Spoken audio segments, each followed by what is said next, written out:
Good morning. It is a privilege to be here to share a little bit about 1 October, the response of the entire Las Vegas community, and specifically Sunrise Hospital. I want to try to keep this informal and interactive. Please, if you have questions, I'll try to keep the talk to about 30-40 minutes, so we'll have some time at the end. But if there's anything burning, please feel free to interrupt. I want to make this informative and some takeaways on lessons learned from Sunrise Hospital. So I think the question, even just look at what's going on yesterday and today, across the country.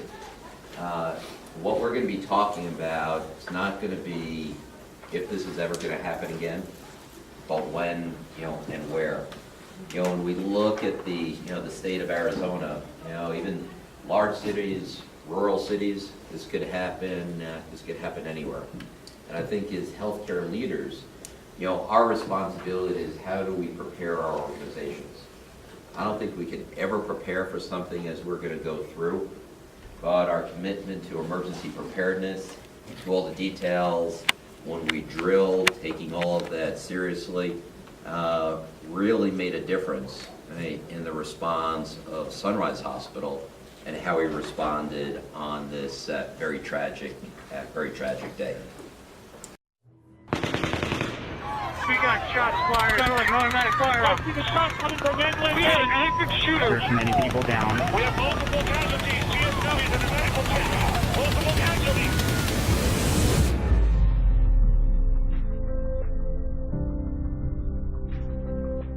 As all these patients are coming in, are you in your head wondering what's happened? None of us really truly knew what happened. We didn't know how many people were shot. We didn't know how many assailants and things like that. You don't have the time. You don't have time to ask those questions. No. And I think the most important thing that I felt and saw that night was a calmness throughout the chaos. We knew we just had to remain calm, take care of the patients, triage, and keep going. No matter how many patients we had 214 patients that night. And the communication you would think would be broken, but the communication was so impressive. The sense of humanity that was shared with our community, with the caregivers that came in to help. And last night, when I got home, I had tears. I had tears of joy, of pride, of our team and our community, and tears of sadness. I wish we could have done more. So, everybody worked hard that night. I do know one patient was back there, did not make it. We knew that night. There was a massive resuscitation, but of the 27 patients we took to the operating room, only one actually expired there. Trauma surgeon Dr. Alan McIntyre says the entire hospital staff pitched in to help. Everybody was here. The housekeepers were transporting people. We had everybody in the hospital. It's amazing. All hands on deck. All hands on deck. We had a huge response from orthopedic, neurosurgery, cardiovascular surgeons. The pediatric surgeons came and just helped us, even though we didn't have peds patients, just to get those surgeries going and get patients right back to the operating room. How did you assemble enough people? Yeah, remarkably, we have a command chain that sends out the emergency. But we had, fortunately, so many people in town. All 6 of my trauma surgeons were here, and everyone just responded. Your husband, by the way, pediatric neurosurgeon, he was pressed into service. Really, everybody it was all hands on deck, wasn't it? He's a pediatric general surgeon and was operating on adults, so we definitely utilized all of our resources. Sunrise had the response of every single one of their executive staff, leadership staff. We stuck with our plan as much as we could. We deviated from our plan when we needed to, with the goal always being care for the patients. I'm 100% certain that without what the staff did here at Sunrise Hospital, there would be a whole lot more angels in heaven right now.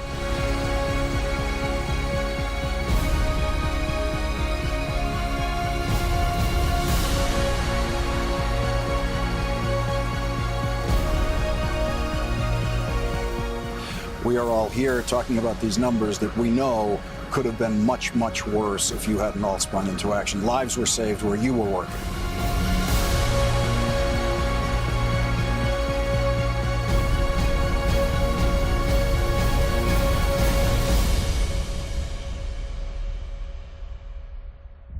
Amazing together.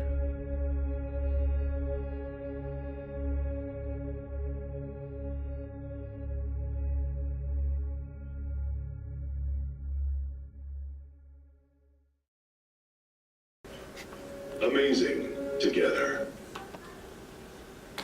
So first, a little bit about Sunrise Hospital, and I think Julie mentioned we're 690 beds. We're in the process of expanding, so it'll be about 770 beds here by next year. We are a level 2 trauma center. Clinically, we're equivalent to level 1. We've actually completed all the research components, so maybe that will be in our future. We see about 170,000 patients annually in our ER, so quite a busy emergency room. And we are the closest hospital to the Strip, Las Vegas Strip, where this incident occurred. Just a quick little overview for those of you who are familiar with Las Vegas. Yellow is Las Vegas Boulevard, the Strip. The Mandalay Bay is where this occurred, where the incident occurred. We're about 4.5 miles away from Mandalay Bay, and a couple of other community hospitals and the University Medical Center is the county facility. About 6 miles away. So on that night of 1 October, it was a Sunday night, and I was home. It was around 10:15 or so, right? And on my phone, right, I get and still get all of the trauma pages that come through, okay, for the hospital. I don't know, maybe I'm a trauma junkie, but keep an eye on what's going on. And around 10:20, the first page came in across the phone and says, fire department declares mass casualty.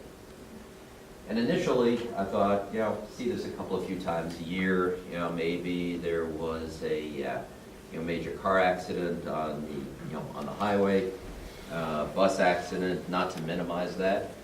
But that's what I initially thought. And I called the hospital to our house supervisor, and I said, Kat, hey, saw what came across. Do you know what's going on? And she said, no, I got the same page. We haven't heard anything. And then about 2 minutes later, okay, one right after another, level 1 trauma, gunshot, level 1 trauma, gunshot. And thought, better head in, still not knowing what was going on. And I live about 20 minutes from the hospital. For those of you familiar with Las Vegas, live out in Summerlin, so in one of the suburbs, and drove in. This was around 10:20 or so at night. And as I was driving in, virtually every intersection, okay, going from north to south, was one emergency vehicle after another. Police, fire, ambulance. And they were speeding through these intersections. Okay? So, driving in, I knew something was happening. Okay? Called down to the hospital again, and we still weren't fully aware of the extent. And you'd think with all of the social media and online that we would have known at that point exactly what was going on. There was, as I go through the presentation, there was a lot of misinformation during this evening of 1 October. And as I got closer to the hospital, was aware that there was some shooting. Again, not to the extent. Pulled in, walked in through the north side of the hospital. Our ERs were on the south side. And when I got to the emergency room and our door opened up, right, I knew it was a day that we have never ever seen before. The first patient on the stretcher on the left, in one of our hallways, okay, had a bullet right through her head. Okay? And that was the introduction to all of this. As looked at our ambulance entrance, as at this point, droves of patients were coming in. So let me walk through a little bit more of what we actually saw. So this slide says 212. We actually had 214 patients that we treated, plus another 30 that we treated and released before we even captured them in our system. More of the walking wounded. Okay? 124 of those had gunshots. Okay? So it was probably, well, not probably, the largest number of influx of gunshot victims that any hospital has seen. I don't know, maybe you go back to the Civil War, I'm sure there were a few more at that point. But 124 came in. Of the 214 patients that came into the facility, 92 had no identification. Right? So if you think you're at an outdoor concert, so the women in the room you might be carrying a little purse or handbag or whatnot during the gunshots, and you're running for cover, you lose your purse. Somehow many of the men lost their wallets, as they were ducking for cover. So one of our challenges, and I'll go through here in a minute how we triaged and go into a little more detail. But with 92 patients unidentified, we had an influx, obviously, of families coming in. The 800 number that that Metro Police set up, and when there are these mass casualties that many counties set up, for the first hour was not working, number one. Number two, we couldn't report in who we had because we didn't know who we had. So had about 300 family members that came to the hospital, and we brought down to our auditorium as we were frantically taking care of the patients. And I was walking from the emergency room to the auditorium because I thought, I need to say something to these family members. The vast majority were all out of town. They don't know Sunrise Hospital. They don't know anything about Las Vegas. Okay? So I was walking, it's a 3-4 minute walk. I was thinking to myself, what do you say? Okay?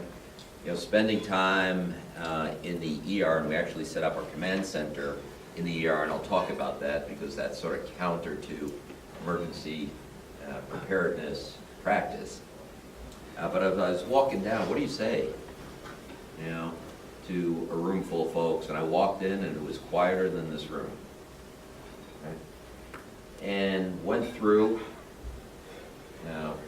where they were, talked to them about what we were doing from a clinical perspective. But then we started a process of trying to match up the patients that we had to the family members who came in. And went through, we had about 15 at this point. We had some of our management team come in. And we had about 15 of our leaders go up through our floors and write down descriptors of our patients. And then about another 15 interview families for descriptors. So what do you think the two major descriptors were that allowed us to match up the patient to their name? Tattoos. And? Piercings. So tattoos and piercings. Okay. Now, first, some of the moms and dads didn't know that their kids had piercings in certain places and tattoos in certain places. Okay. But you think about pictures you have of a loved one on your phone. Okay. Usually everybody smiled and happy, or some action shot, not shot in the head, okay, intubated, okay, chest tubes, okay. So the ability for pure facial recognition, okay, was a little compromised. But tattoos and piercings took us about 6 hours until we were able to match everybody up. I recall going to our boardroom and literally it was pieces of paper and matching that up. There were 16 patients that came to the hospital that unfortunately were deceased. 14 of them were dead on arrival. One, actually from Arizona, we kept on life support until his parents could get to the hospital. And the one that you saw, the anesthesiologist, Dr. Pulse, basically had his aorta blown apart, okay, and was unsalvageable to begin with, but every effort was made. All 16 of those individuals had no identification. So it was not just identifying those who were alive, but those who were passed. And one of the individuals who passed was an off-duty Las Vegas police officer that 5 years prior was Sunrise Hospital's community police officer. So it really hit home. And then once that identification was made, the honor guard for the police department came in and guarded the body out of respect. 99.5% of the patients who came to the hospital walked out of the hospital. And we were very, very fortunate for that, and fortunate on a number of fronts. So this was a Sunday evening, and if you think about days of the week, if this was Friday night or Saturday night, there are more folks who were out to dinner and may have a cocktail or two, but Sunday night, you're getting your kids ready for school. More folks are home, so when we needed to activate and had a response, the response was overwhelming in order to handle the volume that came in. We had over 100 physicians that responded, 200 additional nurses that responded. In the first 24 hours, we had 83 surgeries. Now keep in mind, at this point, the hospital was completely full. And we had 650 patients in the hospital. We had an ER, so we see 170,000, so we see about 500 patients a day. And at that time of night, our ER was full. Now, for the hospital administrators in the room, I begged for 100 discharges during the day. Okay, and I begged for them to be early part of the day, and that never happens, right? The discharges will always occur late in the afternoon or into the evening, right? We all live that. Okay? But we had 180 discharges by about 6 in the morning. Right? My struggle is, if we could do 180 discharges by 6 in the morning, why can't we discharge 120 patients by 11 o'clock in the morning? But that's for another day. We deployed 50 crash carts in 1 hour, used over 500 blood products within a period of time. Here's a breakdown of the surgeries that occurred by type, as well as the blood product utilization. I could happily report that even with our rapid discharge, our readmission rate was actually lower than it typically is, and we had 0 blood product blood reactions on any of our patients. As well as you think of the 83 that went to surgery within 24 hours, and many of them initially went to surgery. So those who were operated on, most of them were eating, drinking, so none of them were NPO. And fortunately, we had no reactions in the operating room or post surgery. Here's a quick little timeline of the event. And in the upper corner, we have a little tracker mechanism. I think at the height, we had 250 patients in our emergency room. But when the call first came in, many of our patients came in, about 60% came in by private vehicle. And how did they get to the hospital? One of several ways. They followed the ambulances, or they went on their phones. Okay? And there's some issues, though, with going on your phone. Because during the height of this, I was down, I was actually down a little bit before 10:45, right around 10:40. We got a call from one of the community hospitals saying that they want to transfer us a patient who was shot in the head who needs neurosurgery.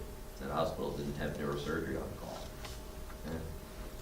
We couldn't find an ambulance to bring the patient over.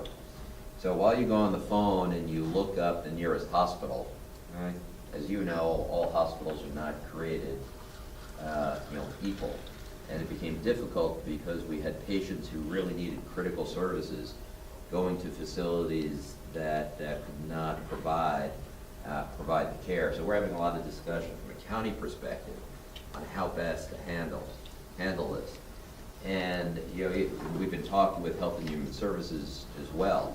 In types of emergencies, how could information be pushed over the phone to direct folks to proper facilities or facilities that have capacity? So many came in by private vehicle. We had some folks who were at the concert who stole pickup trucks in order to bring patients into the hospital. They came in Uber, they came in Ford and ambulance, they came in police cars, all types of vehicles. And again, coming in with no identification overwhelmed our ability to register. EMS in the field ran out of tags and triage. So we were doing medical record charting the old-fashioned way. A Sharpie on the patient's body part, right?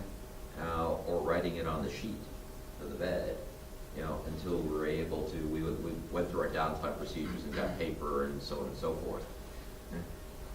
For those who were at the hospital for a while, paper, you folks still remember how to write, right? But for some of the newer folks who just know how to do a computer, paper all of a sudden is like foreign. So we had some opportunity there, but ultimately, by the next morning, got everything into the system. We had 100, as I mentioned, 100 physicians respond. Number of our contact methodology, we have a system that pushes it all out, but the cell towers started to go down because of the number of calls that were being made. So one of the other learnings we have relates to how best to push out mass texts when there is no cell phone, particularly when many folks don't have home phone lines anymore, and everybody's relying on the cell phone. But we had such a response, we ended up turning some of our physicians and staff away, right? Because we still had a hospital run that next morning. Right? And we had sufficient staffing for every patient that came in at one-to-one nursing care, right? During the entire time. If you walked into our emergency room at 11 o'clock the next morning, you would think absolutely nothing happened. We're able to get everybody upstairs to the operating rooms, and I'll talk about how we triaged here in a second. Because we did something a little different than how one would handle initial event like this. We had a ER physician, so one of our ER physicians who was on worked for SWAT. One of our trauma surgeons who was on and physically there works for SWAT as well, but does a lot of training for the Navy SEALs and the military as well. So went through a process and a system. We had one of our emergency room physicians at the door of the emergency room and basically directed traffic. So the walking wounded, we converted our children's hospital ER into the walking wounded. But then we made a decision that we would use our main part of our emergency room, specifically the trauma areas, for only one purpose. Anyone who had critical critical issues in terms of either bleeding or airway management were brought to our trauma bays, and we had 5-6 patients in each bay. Intubated, chest tube, all IVs were placed in IO, so we didn't have to go 4 lines. Okay? So the drills were going and utilized that methodology. But then the patients we segregated all the wounded by type of injury. So all the gunshots to the head, we doubled up our patients at our neurosurgical ICU and created capacity in all of our ICUs. So the gunshots to the head, we took all those patients up to the neurosurgical ICU. Any chest injury, gunshots, or thoracic injury were brought up to our cardiovascular ICU. Okay? All orthopedic injuries, okay, we went to one of our other ICUs. Okay? All gunshots to the belly that would need general surgery, we converted our sort of pre-op area into a holding space. So as the neurosurgeons came in, we had 6 neurosurgeons who came in, all their patients were in one area. All the cardiac surgeons, we had 5 cardiac surgeons, all their patients were in one area. So they were then able to go to that next level of triage, not within the ER, where they'd have to go try to find all their patients, but everything was confined, okay, based upon injury type. Okay. We also then deployed an anesthesiologist to each of those ICUs. Okay. So when decisions were made of who needed to come down to the operating room, okay, we had anesthesia upstairs. Okay. We had the anesthesiologists, obviously, in the OR. Okay. But there was, believe it or not, coordination of how all this was occurring. No imaging was done in the emergency room at all. So brought upstairs, okay, and then whatever type of imaging or other diagnostic testing occurred after the patients were segregated by injury type. Initially, we created our command center. It was myself and the house supervisor right in the middle of our trauma base. Okay? Now one could say that violates everything that you need to do in emergency preparedness and setting up a command center, because it shouldn't be where the action is. A couple things. At this point, it was about 10:40 at night. Okay? And as we were having more staff come in, the roads, most of us could probably drive to work with our eyes closed, right? We all go down that same road. Okay? What happens when you go down that same road and it's closed? Right? Because they close the highways, okay? They close the airport. Okay? So the feeders, so to get some of our team in to fully boost up our command center, probably took another 45 minutes to an hour. So being down right in the emergency room with myself, our COO got in shortly after I did. We were able to help coordinate, right, what needed to be done. Although everything was running as it should. We also created we brought out created little mini storage rooms where those asterisks are closer to the patients. Medication diversion, we probably violated a couple policies as we broke open our Pyxis and had pharmacy bring down trays of medications, and set up in those areas, one of our RTs set up kits with intubation and chest tubes and put them in a bag. So as the surgeons required chest tubes, intubations, we had everything all there, all put together, and we're just passing out equipment. We did not run out of any equipment or any supplies or any ventilators. If this was in the middle of winter, we may have had some ventilator issues, but we were able to accommodate accordingly.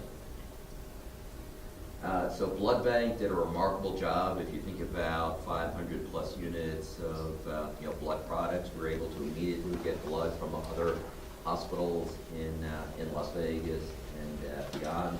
Actually, some came from Arizona. If you look at our morgue, we have a morgue for 4, and obviously we had 16. and just logistics of how you handle, that component, supply chain, security, media, and I don't know who did this, but that was the decision that was made, and that helped just in terms of flow and and logistics. And it takes an entire team.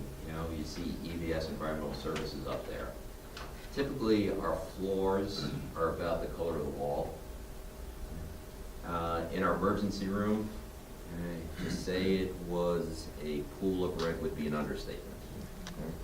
And you think about our environmental services in the operating room and even in the trauma bays, would help clean up usually small spats of blood. But you think about 214 patients actively bleeding, the floors were red. Okay? And the trauma that our EVS folks needed to go through in order to just help clean this up was something that we knew early on, and were very supportive of the entire team. And about 8 hours into this, as things began to stabilize, we began to transition from the critical care component to how do we also take care of our team?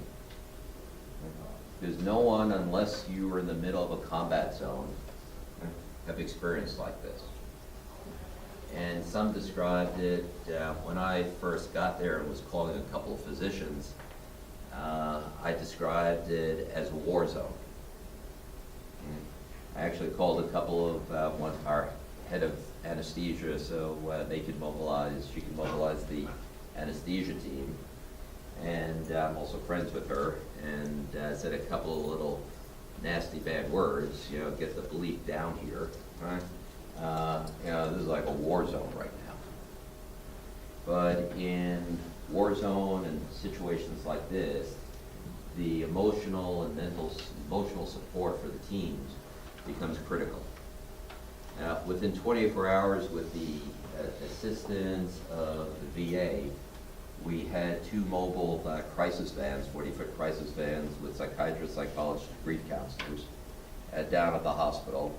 Within 24 hours, we brought in 7 grief counselors who spent the next 7 days, 24 hours a day, with patients, families, as well as our staff. Many of us have EAP as part of our hospitals or associations or programs. We have about 3,600 members of the Sunrise team, employees, and we had about 1,200 who utilized the services of EAP. Obviously, it's confidential, but we knew how many folks touched those resources. And we had resources that available for one-on-one and deployed resources for counseling and support up on the floors. On an average Sunday night, we would assemble and sterilize approximately about 120 instrument trays. But on the night of October 1st, we assembled and sterilized just under 700. Dwayne Taylor, I had never known before, and it was amazing when I actually learned what Dwayne's story was. I received a call from one of my ex-employees in Sacramento. He said, I'm just calling on you to see if you're okay. I heard there was a shooting in Vegas. I really didn't think much of it. He said, no. He said, like 50-something people, have been killed. And I knew when he gave me that number, that was something serious. I called my VP of Surgical Services, Mike Kelly, and I said, I know I'm not on the clock yet, but hey, I'm here. So he said, come on in. He had not yet worked. He was going to start the job the following Monday morning. So he pretty much turned the department over to me at that time. He didn't know anyone's name, but he took control of things, and he basically orchestrated the provision of instruments. I actually was a surgical tech over in the Gulf War, so I got some battlefield experience firsthand, and in the military, the surgical technicians also worked in sterile processing, so they knew both sides. Just thinking of, the battlefield scenario, we pushed everything that was trauma related to the front of the line, and everyone just fell into place and just started, assembling those instruments. Because of his training, he knew what would be required. So he modified the trays to incorporate basic instruments that would be needed for a laparotomy or an abdominal or chest surgery. So he had the acumen and the understanding to be able to create over 500, 600 trays of sterile equipment, in that short time period. We had 2 people pushing the loads into the sterilizers. As soon as we got them out of the autoclave, we were sending them to the ER or to ICU, or they were even using some of them in surgery. So as they needed them, we gave them. The trays have an inner tray and an outer tray that they go in. He understood that it took too much time to match the boxes to the trays, but it's perfectly acceptable to sterilize the trays themselves without the boxes, and therefore basically save time. After the instruments come out of the autoclave, they're approximately 200 degrees Fahrenheit. Normally we let them cool for about an hour. Well, that night they were taking them hot. In the operating room, there was no sense of disorganization at all, and the equipment just kept coming. I don't see it as anything that I really did. I just did a little bit of refocusing of staff. They were rowing the boat. I was just steering it. I think Dwayne's unique training enabled him to really be the perfect person to do the job. One of the things that I immediately implement is a change of mindset, from that of a worker to that of a contributor. That's why I implemented the always prepared mentality. Anytime that they're out, they keep their hospital ID and keys with them, because again, you never know what could happen or when it could happen. It could strike at any time. I think it just kind of cemented, what I've always believed in, that this is a responsibility, that I have to the community. This hospital experienced an event that very few people will experience in their lives. And with the leadership of people like Mr. Sklamberg and Dwayne, we understand that we can potentially do the impossible. Vegas Strong means no matter what you throw at us, we're going to do what we have to do. Everyone has a tattoo, a Vegas Strong tattoo that works in this hospital. It's on their arm or in their heart or wherever you want to say it is. That's something that we are proud of. When it counts, no, I don't think you can beat this team here. Sunrise is top-notch. There are many similar stories as to what we're talking about. This was an entire group effort for the whole city getting behind this and putting their heart and soul into it.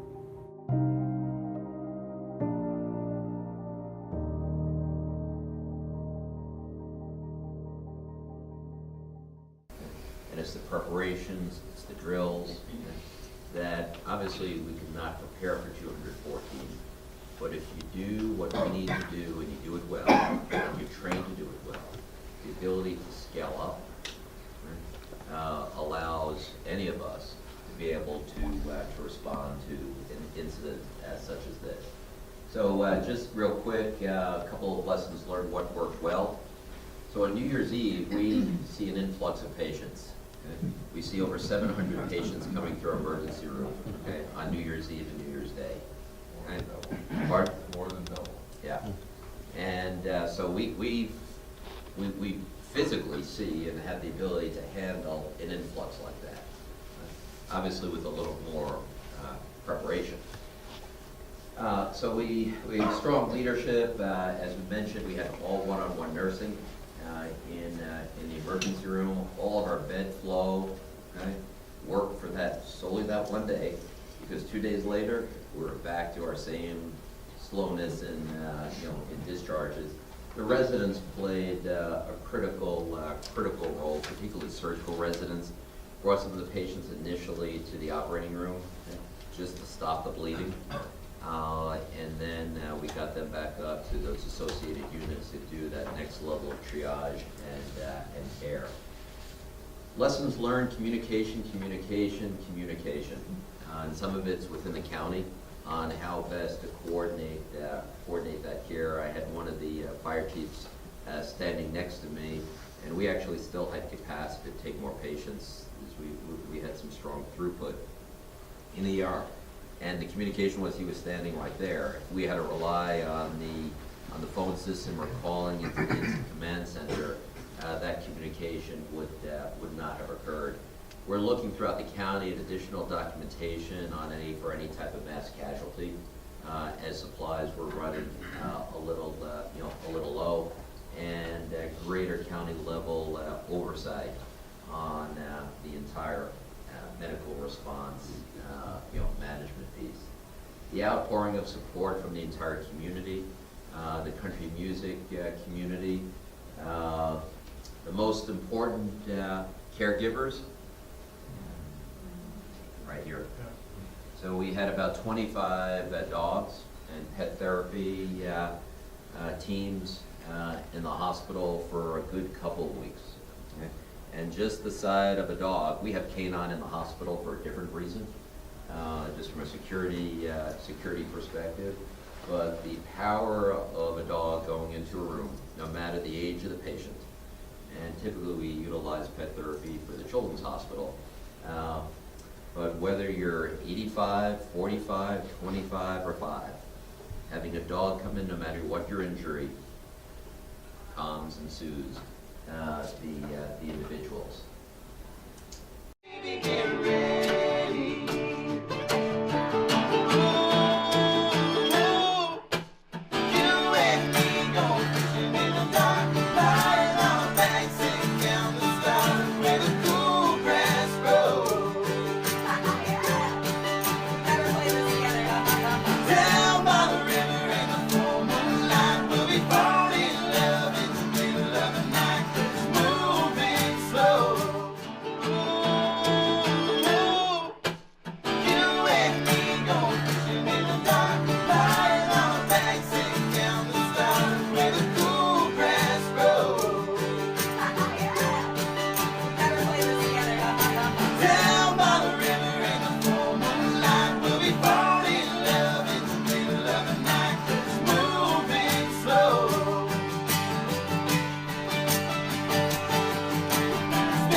The entire community reached out to provide support, and last month on September 14th we had a celebration. And what to say, how did you have a celebration? We had about 40 survivors come back to meet with the caregivers, the nurses, the physicians. We had first responders down at the event, and it was a time for healing. Healing for everybody who was involved. And during the course of the month and on 1 October itself, we had even dozens more come back. We wanted to personally thank the staff. They wanted to meet the folks in the operating room, right, who took care of them. And the stories that we heard were so heartwarming. And it was a time for all of us to continue the healing process, okay, but also to move forward. Okay? We learned a lot on this, from this day. We've talked about it nationally. We spent time with our staff, but it is also time for the entire community to continue to prosper and move forward.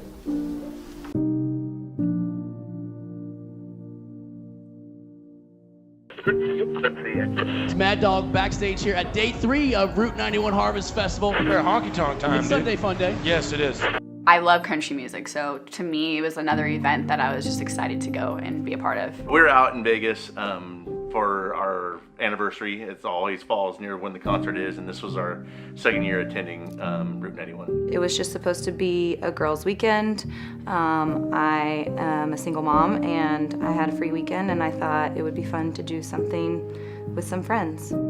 Just letting you know, we have a possible active shooter situation at the Route 91 Festival. Hey, do you guys have direct pressure on that wound? Direct pressure on the wound, yes. It's 12 critical. Extremely critical. Okay. Need rapid transport out of here.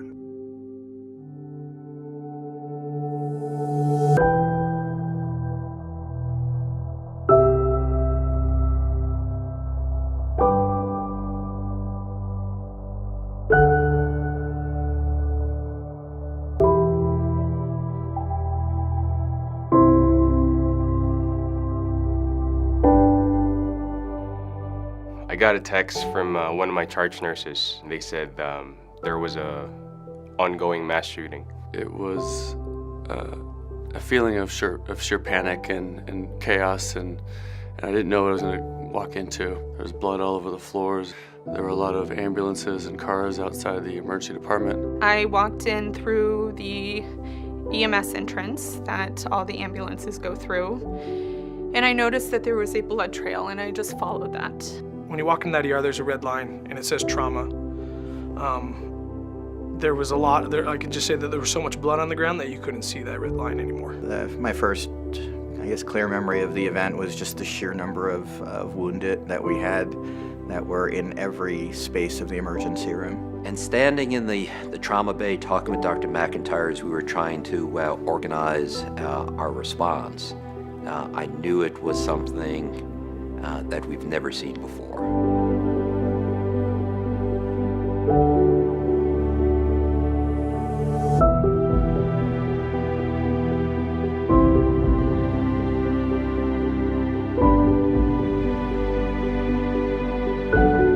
My role was to oversee the preparation, cleaning, and sterilization of surgical instruments. On an average night, we would have produced about 120 surgical trays, but the night of October 1st, we produced just under 700. From what I understand, we intubated over 60 people. We put over 60 people on ventilators. That's a lot. I mean, anyway, that's just a lot of critical patients at one time to handle. My primary job that day was going from place to place to place with pictures of family members, their tattoos, their piercings, anything that could identify them as the family member that was waiting for them down in the Family Resource Center.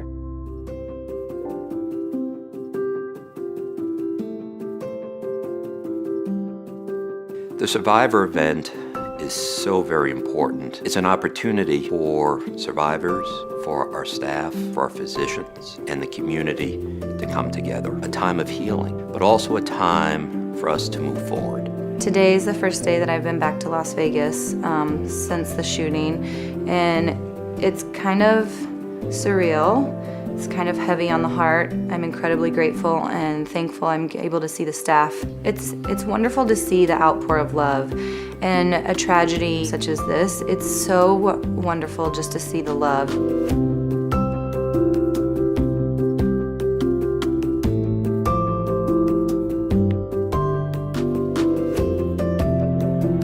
I work with the absolute best people at Sunrise Hospital.